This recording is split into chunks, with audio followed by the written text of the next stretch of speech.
சம்மருக்கு special mango வச்சு செம்மையான ஒரு டெசர்ட் பார்க்க போகிறோம். வாங்க பார்க்கலாம். ஒரு கப் ஜவ்வரிசி எடுத்துக்கிறேன். அதில் தண்ணி போட்டு ஒரு 10 மினிட்ஸ் நான் நல்லா குக் பண்ணிக்கிறேன். பக்கத்து ஸ்டவ்வில் பார்த்திங்கன்னா ஒரு 1/4 லிட்டர் பால் எடுத்துக்கிறேன். அதில் ஒரு 4 ஸ்பூன் சர்க்கரை போட்டு காஞ்சதும் ஆற வச்சு எடுத்துக்கலாம். ஜவ்வரிசி குக் ஆகிடுச்சு. இப்போ இதை மூடி வச்சிடலாம். ஒரு மேங்கோ எடுத்து நான் இப்போ க்யூபாக கட் பண்ணி எடுத்துக்க போகிறேன். கட் பண்ணி ஒரு பாத்திரத்தில் மாற்றிக்கலாம். இப்போ ஒரு மேங்கோ எடுத்து நம்ம ஸ்மூத்தி மாதிரி அரைச்சி வச்சு எடுத்துக்கலாம். இப்போ ஜவ்வரிசியில் பார்த்திங்கன்னா ஒரு கிளாஸ் ஐஸ் வாட்டர் போட்டு நான் கலக்கி எடுத்து ஸ்ட்ரெயின் பண்ணி எடுத்துக்கிறேன். வாட்டர் ஃபுல்லாக அது பார்த்திங்கன்னா ஜவ்வரிசி உதிரியாக இருக்கிறதுக்கு யூஸாக இருக்கும். அரைச்சி வச்சுருக்க அந்த ஸ்மூத்தி எடுத்து போட்டுக்கிட்டு கண்டென்ஸ்டு மில்க் இருந்து ஆட் பண்ணிக்கலாம். இல்லைன்னா நம்ம காய்ச்சி போட்டுக்கலாம். அந்த பாலோட போட்டுக்கலாம். அப்போ தான் டேஸ்ட்டாக இருக்கும். அதில் ஜவ்வரிசி ஒரு 4 ஸ்பூன் போட்டுக்கலாம். நம்ம கட் பண்ணி வச்சுருக்க மேங்கோ க்யூப்ஸ் அதில் ஆட் பண்ணிக்கலாம்.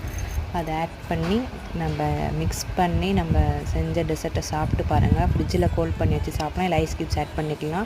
டெசர்ட்டை செஞ்சு சாப்பிட்டுட்டு டேஸ்ட் எப்படி இருந்துச்சுன்னு மறக்காமல் கமெண்ட்டில் சொல்லுங்கள். எங்கள் சேனலை பிடிச்சிருந்தா சப்ஸ்கிரைப்